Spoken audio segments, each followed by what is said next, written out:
Well, if you have enough funds to use for your pig farm, this video is here. This video right here is not for you. What I want to discuss in this video is quite for people struggling with keeping their business afloat. Yeah, I understand that many people out there, they are so interested in feeding the animals right. They love to. But the reality of things, PKC, very expensive now. Chicken feed, very expensive. Soya, very expensive. Maize is quite down. I think you can consider that if you, depending on where you are anyway. But this is the trick I will be giving to our viewers out there. If you get the original breeder stock, I would always advise you, as much as you can, please invest in the right stock. You will not understand until you get into it. Please invest in the right stock. Now, try and find a way to do this. If your first breeder stock, let's say you have two sow, let's say they give birth to 7 piglets. Now, to keep your business afloat, because I know a farmer out there, and I'm sure some other farmers are in this same position.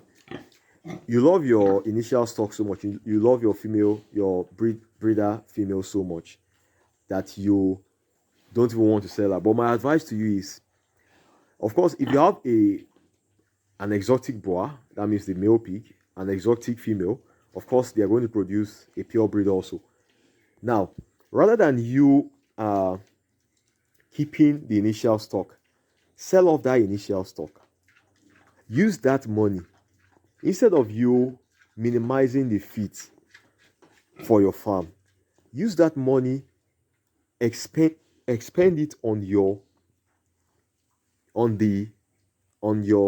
new stock, the winners. So you have 2 female pigs, 1 male pig.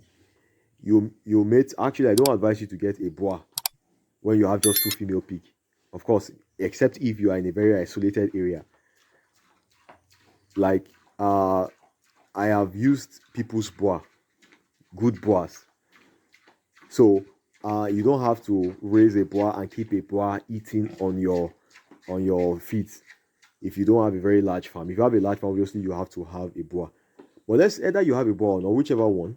Once that breeding cycle is over, and she has, let's say the 2 sow gave birth to 7 piglets, for instance. Now you have 14 new piglets. Now, rather than you struggling to feed those 14 piglets, why not sell those 2 female and a male, if you have a male, and use the money to feed those 14 properly? Now, you would ask me then, how then are you going to go on in breeding? Well, because of the state you are in, is it not advisable for you to rather get a new male and then pick some good females? Of course, you know, picking a breeder female is something you need to be very careful about. Make sure she has the right size and everything. Now, and pick among those ones some females you want to use, and then get a male. Don't buy a male, get a male to breed them. So then let's say you pick 4 out of those 14 now. Sell the remaining 10. Pick, of course, you know you cannot use a male from there. So pick 4 out of those animals. Go get another male. Give serve the 4 females. Sell the 4. And use that 4, the money you get from that 10, to run your farm. I'm sure at that point in time, you will be able to, not only will you be able to feed those 4 properly, you'll be able to feed the children coming from them properly. That way, you will not be having to feed your animals wrongly. You'll be able to feed them with the right feed, and at the right time, the right month, 6 months, you are selling them off.